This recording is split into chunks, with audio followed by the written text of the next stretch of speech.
All right, everyone, same routine as our previous press conference. Please raise your hand and we'll get a microphone to you. If you wouldn't mind identifying yourself and your media affiliation, please. We'll go straight into questions for Coach and the players.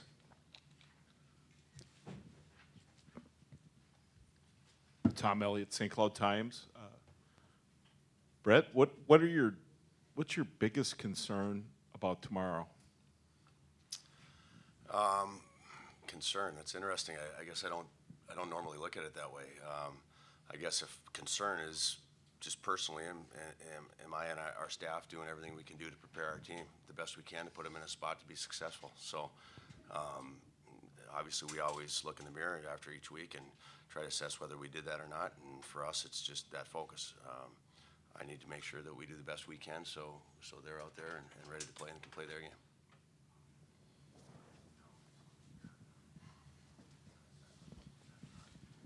Matt Wellens from the News Tribune. Brett, Colorado College they weren't able to beat you guys, but they gave you guys pretty good runs earlier this season. What was it that they were able to do to get up on you guys, and how important is it going to be now in the postseason to not get in that position again, because might not be as lucky? Well, it's funny. You just said concerns. I guess the funny thing is coaching in this league is there's a concern every weekend because you're playing a great team every weekend. So it's hard to say is there a new concern. It's always, you're playing against one of the best teams in the country when you're playing in the NCHC. So, Matt, we try to just focus on us, to be honest. Our biggest thing is we got to play at the highest level we can. We have to have our players ready to execute. They've worked hard together all year, and when they play as a team and execute, we feel we have a chance to be successful. So you usually start by looking at yourself first. In addition to that, Colorado College is a team that's just gotten better and better all season. We've had 4 really tough games with them. Battles that a couple of them certainly could have gone either way. So I think there's definitely a lot of respect for our opponent as well. So usually when your team's ready and you respect your opponent, that's what brings out your best.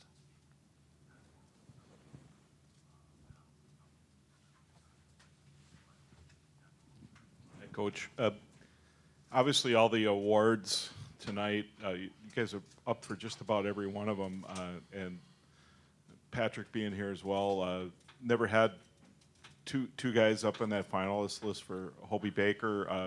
Is that a product of the success? And did you think when you walked into this position that you could have so many people up for awards as you do this year? Yeah, I've told a lot of people I knew I was the luckiest guy in the world to walk in this locker room. These are great guys, and it's not a product of anything other than them being good people and them working really hard and being committed. And these two aren't up here by accident. It's not like there are a couple guys that were just good hockey players and have been told they're the best player forever since they were peewees. These guys have worked and earned everything, and I think that's the exciting thing for people that know them.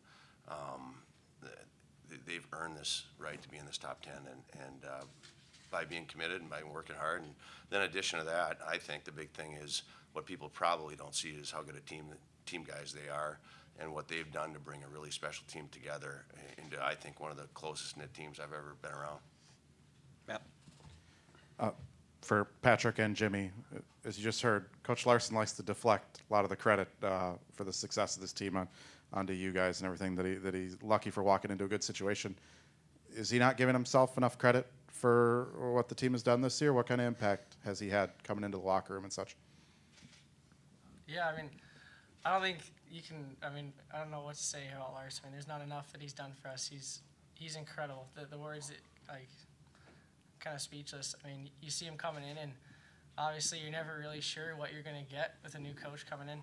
And I think Lars kind of stepped right in seamlessly, obviously, and just how trustworthy and honest he is with us. I think it's obviously makes us feel more comfortable playing for him, and I think it's shown in big games. Obviously, we trust him, and we're trusting the guys in the room and working hard every day. And I think the biggest thing that he's brought to us is just obviously a mindset of trying to get better every day. I think that's something we've done well this year, is just whatever happens, the next day we got to show up and be better and just try and work hard again. Yeah, just to add to that, like Patrick said, he fits in so well just with our culture and the guys we have in the room, and I think that's just kind of part of what kind of team we are. We don't care who gets credit, we don't care who scores the goals, who wins awards, and that type of thing. I think we just want to be kind of have each other's backs and be there for each other, and perform our best when the spotlight's on us, and I think that's that's all we can do right now.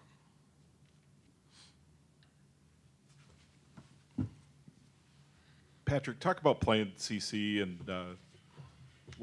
what they're about. And I mean, the 2 games in St. Cloud were wildly intense, and you know, obviously the second night was an amazing game too. Those were really high caliber games for, you know, a 6 seed in an 8-team conference. So what is it about them that makes them such a tough team? Yeah, I mean, I don't know if the seeding necessarily shows where they're at. I mean, even when we saw them early in the year back in CC, they gave us incredible games, and I think that's just a testament to obviously how they're playing and what they have going over there. So I think they come with a lot of speed and a lot of compete. So I think when you're playing a team like that, obviously you got to kind of limit your chances, and if you let them get running and gunning with you, they'll obviously make you hurt. And I think a couple of times in St. Cloud that obviously happened to us, and we were fortunate enough to kind of battle back and get a couple wins. But I expect nothing different from them. Obviously this weekend they're going to be a great test. Sorry, I got here late. Jess Myers with the Rink Live. Brett, and if somebody's asked you this already, you can tell me to be quiet. But weird being back in this building after events of 50 weeks ago or so? Yeah, a little bit. I mean, it's just amazing how fast time goes by. We were just talking on the walk down here, Jimmy and I, about feels like we were just here for media day. You know, 'cause I remember being pretty nervous that day, my first time as a head coach, being in here and going through media day and the whole thing. It's just been such a blur. And obviously, being in the rink, obviously a couple unbelievable memories, you know, being on the bench and the overtime game winner against Michigan, and obviously on the bench last year, 2 really special moments for me personally, and it brings back a lot of good memories that way. So now we're just hoping to create our own good memories together. Any more questions? Mick, did you have?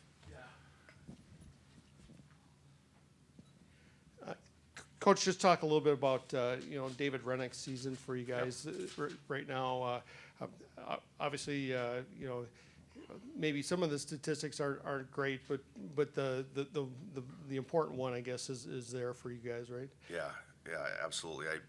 It's funny that you say that, because we had a meeting about a month ago, and David and I were talking, and this funny thing that the equation I used was, and I meant it, I said, David, I have no idea how many goals and assists Jimmy Schuldt has. None. I have never even looked at it. I got no idea, but I know how he plays, and I know what he brings, and I never worry about it any night. And David was starting, you know, as goalies might do, look at a save percentage or whatnot, and I said, David, I have no idea what your save percentage is, but I know what this number is, and I just had a big W on a piece of paper, and I turned it around, and I said, you're doing pretty well in this, so just keep doing what you're doing.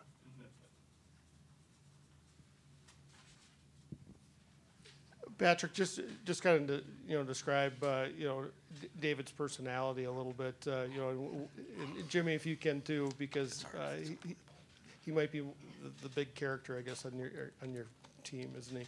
Yeah, no, David's awesome. I mean, I don't think there's a guy who probably smiles more in the NCHC than David. Every day you're walking in, he's always goofing around, always loving to be out there. And I think the best thing about David is just the compete he has in practice. I mean, he's obviously willing to do drills for other guys after practice, and he's out there playing with us and competing. And I think to see when he's trying that hard and he's still smiling and loving life, kind of just rubs off on you and everyone in the locker room. Yeah, just the amount of times he says thank you for basically no reason is really cool. I think last year it was more like sorry, like, because he's a lot of times he'll be very selective when he speaks English and when he doesn't.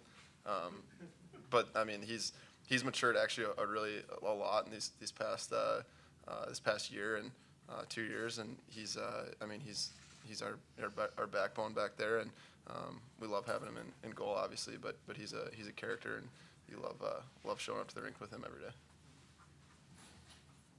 Just to follow up, if a bad goal goes in, have you learned some profanity in his language? That's the weirdest language ever. I don't know. Nothing yet. Who knows what he's saying? Yeah,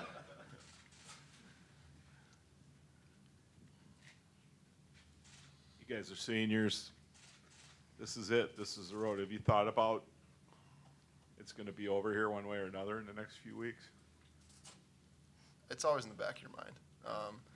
I think we're just trying to be able to live it up as much as we can with these guys because, Coach said media day seemed like yesterday, but for us, me and Patrick, it seemed like yesterday when we were at the Target Center as freshmen with the senior class that we had.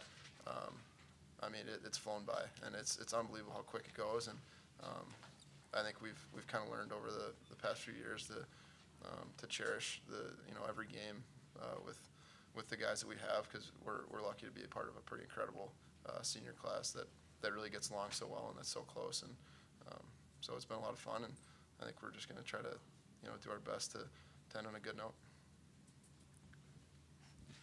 Yeah, it's obviously as you get closer to the end here, it's hard to kind of not think about it.